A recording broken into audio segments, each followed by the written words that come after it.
Keeper Vicky, and welcome to The Young and the Flightless, a web series about the tales of our penguin colony here at the Akron Zoo. In case you didn't know, our penguin colony can be like a soap opera sometimes, especially during breeding season. Humboldt penguins usually mate for life, but drama is almost always around the corner. Truth be told, a few of our penguin pairs are now what you would call relationship goals. Most people think that penguins mate for life, which is true and false. In the zoo world, it does happen a little bit differently, that we work with a species survival program. I happen to be the vice coordinator of the Humboldt Penguin SSP.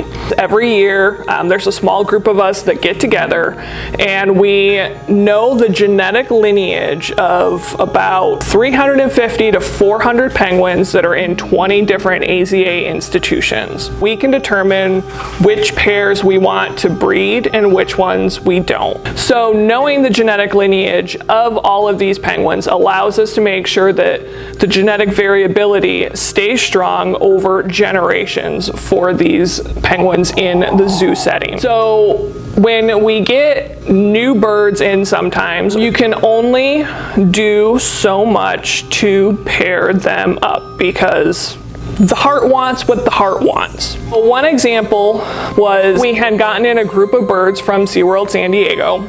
Chovie came in with Huevo, and they were kind of BFFs. They would hang out together on the habitat. Being new birds, they stuck together, so they had a buddy. But their relationship never went further than that the first breeding season. This breeding season, we were hopeful that maybe Chovie and Huevo, they had been here, they were now established. Maybe we would get eggs from them. Enter Pedro. So Pedro started flirting with Chovie, and he would occasionally bring her back to his burrow, hang out with him for a little bit. And Huevo would still hang out with Chovie on exhibit. And then Chovie started spending more time with Pedro and less time with Huevo, so Huevo clearly got friend zoned in this situation. The season progresses and Chovie and Pedro actually have eggs together, and that is fantastic. We want them to breed their first-time parents. Well, Huevo is not happy about being in the friend zone at this point, and he starts hanging out in the burrow next door to them so he can keep an eye on Chovie.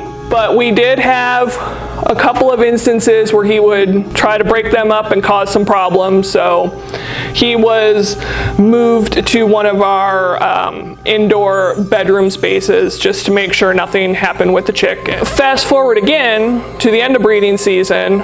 The child has moved off to college to go inside to learn how to wean, swim. Huevo starts flirting with Chovie again, and so they're back to their BFF relationship. You will still see them out on habitat, sometimes canoodling and snuggling up, and Pedro's up top by the entrance to their burrow. They're just a weird little triangle, but Huevo has not given up the fight of still wanting to woo Chovie, so that's good. And we'll just have to see what happens year to year.